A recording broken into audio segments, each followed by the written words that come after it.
Poker is an interesting game. The similitudes of sitting across from a spy or sitting across from players, it's their reactions to a stimulus. We have behaviors indicative of psychological discomfort that we use at home, at work, or at the poker table. So we're going to take a look at poker players and some of the body language that you'll find at a typical poker game.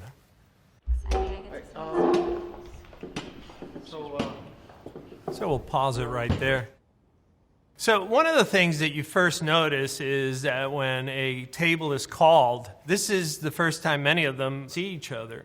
This is a great opportunity to be looking for behaviors indicative of discomfort. We're going to see the individual shifting in his chair. We're going to see one individual reaching over and grabbing his shoulder. The woman in this case, her shoulders are rather high. This is a great opportunity, even before the game starts, to collect poker intelligence.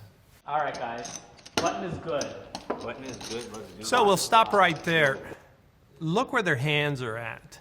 Here we're looking at player number 2 and number 3, and we notice right away that their hands are on top of the cards. Some players will cage their cards. Some players will put their hands directly on top and press them down. And they may do that because the cards have now increased in value. Player number 1 tends to keep his hands very close to his body. Player number 4, she's actually withdrawn her hands from the table because when we like things, we tend to move our hands forward. When we don't like things, we tend to move the hands away. These guys are my cards. So as we look at player number 3, I'm often asked about players who shuffle their chips. What you're really doing is self-soothing, and this just helps you to make it through the game, and that's really all we're looking for. Oh, come on. Okay, so we'll stop right there. Player number 5 is sitting there, arms crossed. You don't see a lot of activity.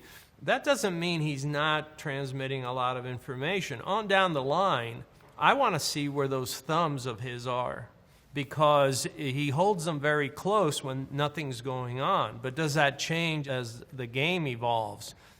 If you're looking at nonverbals, it's often useful to look at them at double the speed because all the nonverbals that are critical jump out at you as though it were a caricature.